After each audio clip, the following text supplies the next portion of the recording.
Sa bidyong ito, imumuestra natin na aktwal yung itinuro nating ideya sa pagdugtong ng tubo nang hindi na ginagamitan pa ng coupling.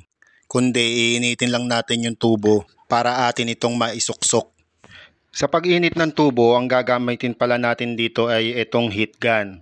Kung wala naman kayong heat gun, pwede naman kayong magsunog lang ng dyaryo o kaya sa kalan, initin nyo doon o sa kahit anong pang-init na pupwede para mapalambot ang tubo.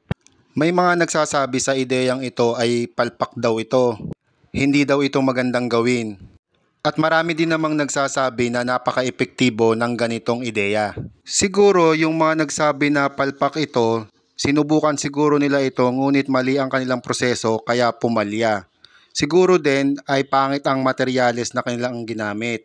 Dapat kasi ang gagamitin nyo rito ay standard na sukat ng tubo para mas maging epektibo.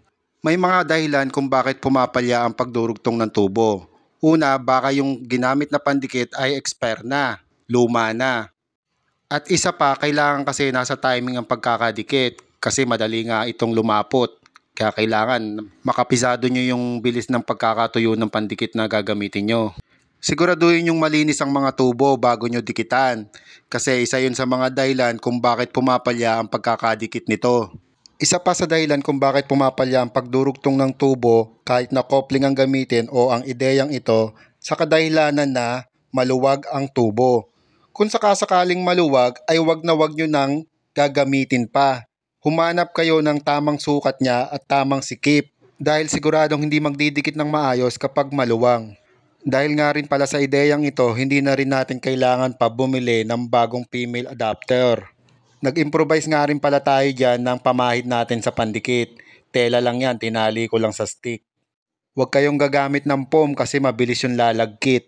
Bilisan nyo rin pala ang pag-apply ng pandikit habang hindi pa ito lumalagkit.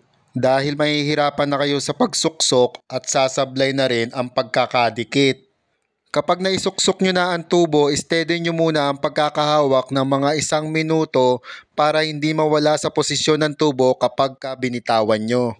Huwag na huwag kayong magmamadali sa pagdidikit ng tubo. Kapag naidikit nyo na ang isang parte, bigyan nyo ito ng panahon para matuyo bago kayo magdugtong ulit sa isa pang parte. Dahil yan ang isa sa mga dahilan kung bakit sumasablay ang pagdidikit ng tubo. Pinagsasabay-sabay ang pagdurugtong nang hindi binibigyan ng panahon na matuyo ang isang parte bago magdugtong sa isa pang parte. Kung makikita nyo sa ideyang ito, hindi na tayo pa gumamit ng coupling at hindi na rin tayo bumili pa ng bagong female adapter. Sa ganitong paraan, tayo ay nakatitipid kahit papaano nang hindi nasasakripisyo ang kalidad ng trabaho.